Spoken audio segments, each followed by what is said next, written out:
Evangelio de nuestro Señor Jesucristo según San Juan. Al atardecer del primer día de la semana, los discípulos se encontraban con las puertas cerradas por temor a los judíos. Entonces llegó Jesús y poniéndose en medio de ellos les dijo: «La paz esté con ustedes». Mientras decía esto, le mostró sus manos y su costado. Los discípulos se llenaron de alegría cuando vieron al Señor.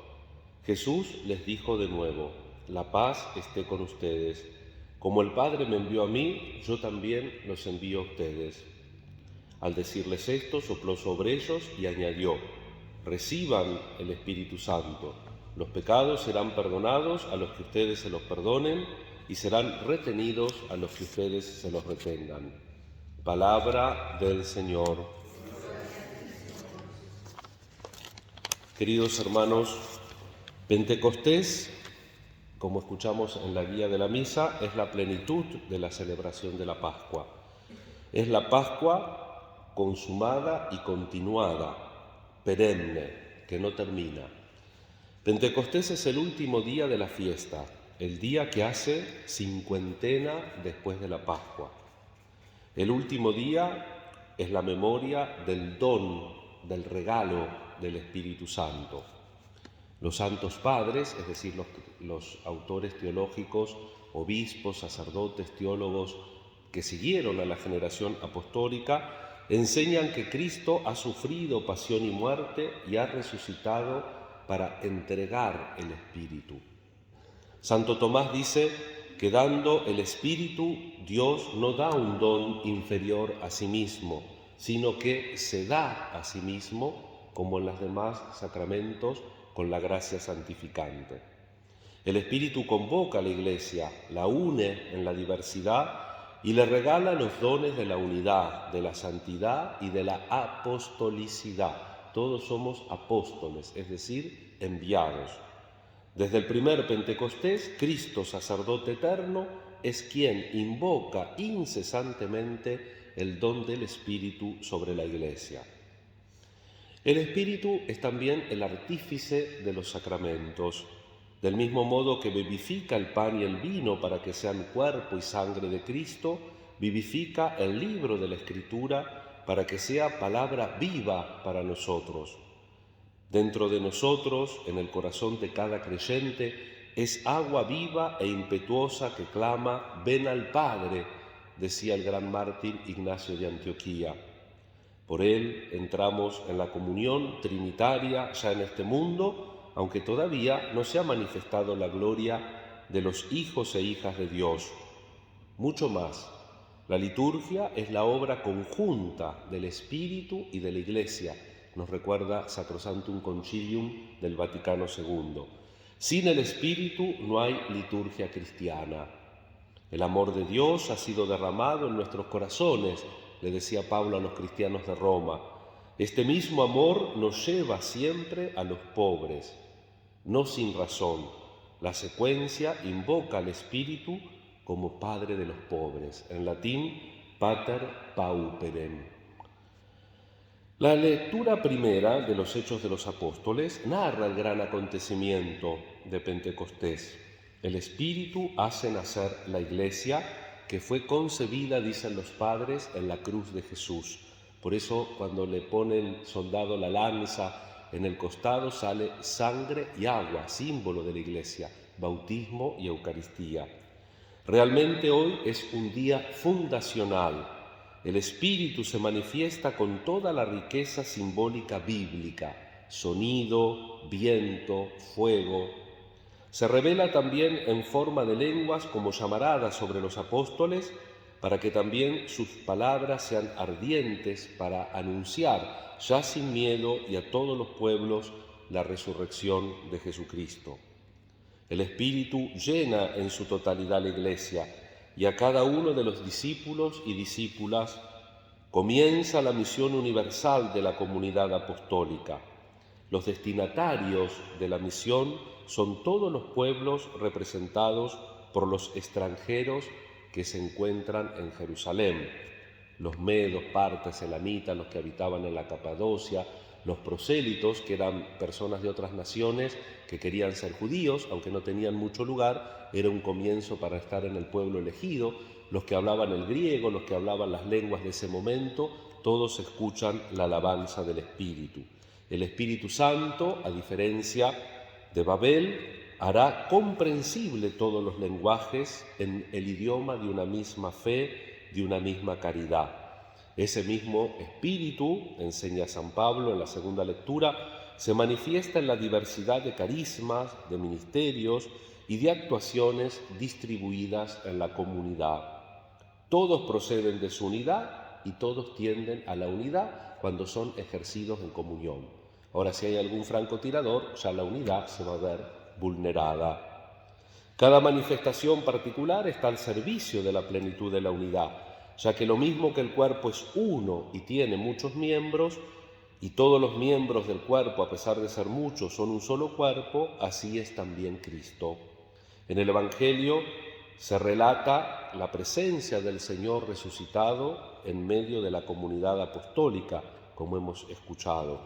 El Señor de la gloria que se manifiesta con las marcas de su pasión y que comunica a los suyos su paz, la paz de un mundo reconciliado con Dios en su persona.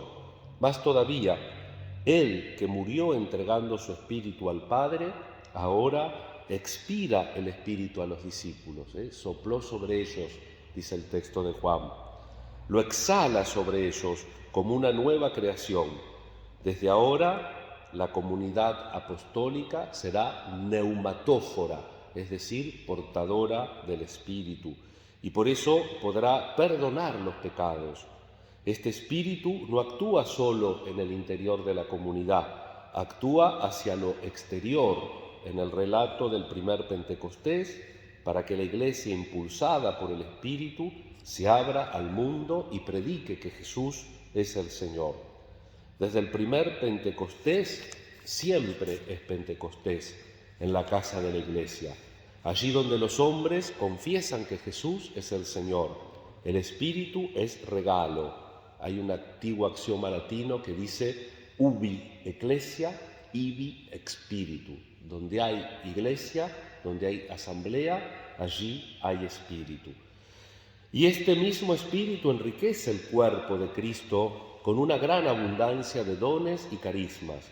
Así lo enseña San Pablo en la segunda lectura. No hay que olvidar que hubiéramos podido usar, como esta homilía la publico en YouTube, siempre trato también de dar una visión litúrgica del aspecto, ¿no? Hoy hubiéramos podido utilizar otro evangelio porque es el ciclo C. El que leí es el propio, que se puede hacer siempre en la fiesta, y después también está un texto de la última cena de Jesús, que hubiera sido opcional, donde se nos dice que el Espíritu Santo nos enseñará todo, lo que fuimos meditando a lo largo de las últimas semanas de Pascua. El Evangelio por excelencia, como les decía, para este ciclo C es el que hemos proclamado. El ciclo C también propone como segunda lectura un fragmento del capítulo 8 de la Carta a los Romanos, donde el apóstol expone claramente que debemos dejarnos guiar por el Espíritu que nos ha sido dado.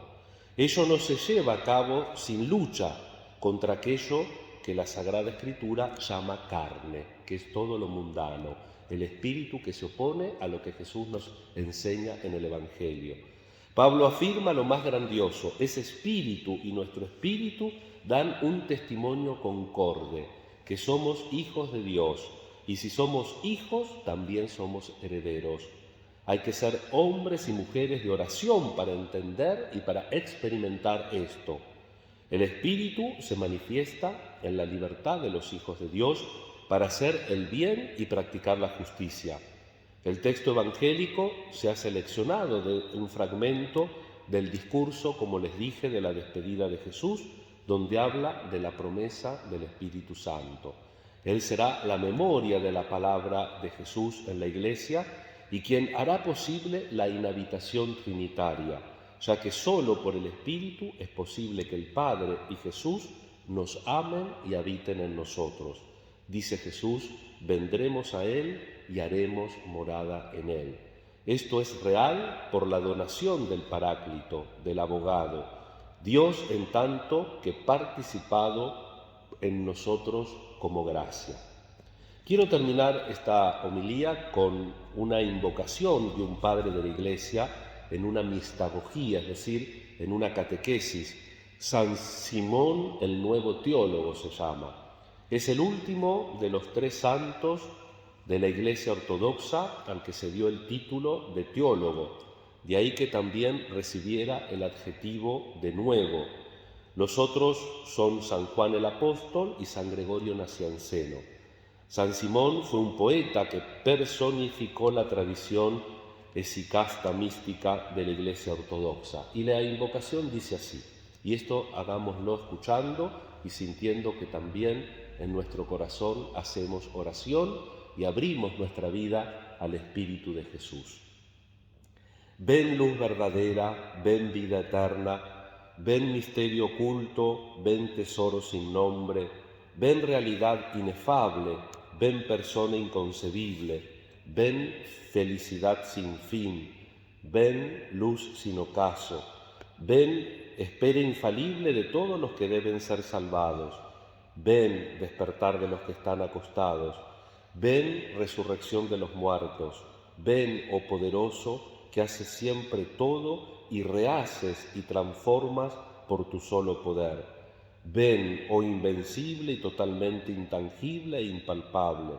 Ven, tú que siempre permaneces inmóvil y a cada instante te mueves todo entero y vienes a nosotros, postrados en los infiernos.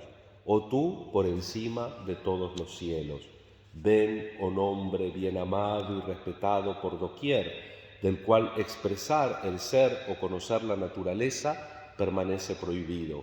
Ven gozo eterno, ven corona imperecedera, ven púrpura del gran Rey nuestro Dios, ven cintura cristalina y centelleante de joyas, ven sandalia inaccesible, ven púrpura real, ven derecha verdaderamente soberana, ven tú que has deseado y deseas mi alma miserable.